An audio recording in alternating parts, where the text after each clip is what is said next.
समजा अशा प्रकारची आकृती आली आणि या ठिकाणी तुम्हाला सांगितलं की दिलेल्या त्रिकोणामध्ये किती त्रिकोण आहेत, दिलेल्या आकृतीमध्ये किती त्रिकोण आहेत, तर कोणी सांगू शकतं का किती त्रिकोण आहेत? मोजता येईल? अवघड जाते की नाही? पण याला सोप्या पद्धतीने तुम्हाला काढता येईल. आता काय करायचं, अशा प्रकारची जर तुम्हाला आकृती आली तर इथे 1 2 आणि 3 असे नंबर्स द्यायचे आणि यांची काय करायची? बेरीज करायची. मग 1 + 2 + 3 = किती? 6. म्हणजे एकूण किती त्रिकोण आहेत रे? 6. आलं लक्षात? आता समजा तुम्हाला पुन्हा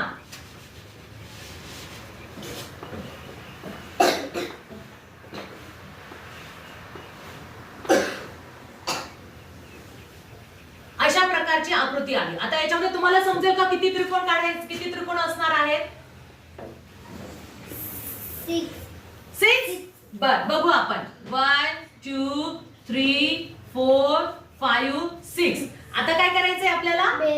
यस, प्रत्येक संख्यांची काय करायची आहे? बेरीज करायची आहे. त्या संख्या एकमेकांमध्ये मिळवायच्या आहेत. मग आता सांगा बरं, 1 + 2 3 3 + 3 6 6 + 4 10 10 + 5 15 15 + 6 21 21.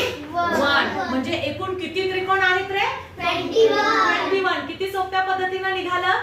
फक्त तुम्हाला काय करायचंय, तिथे संख्या लिहायच्या आणि त्या संख्यांची बेरीज करायची. समजलं? Very good.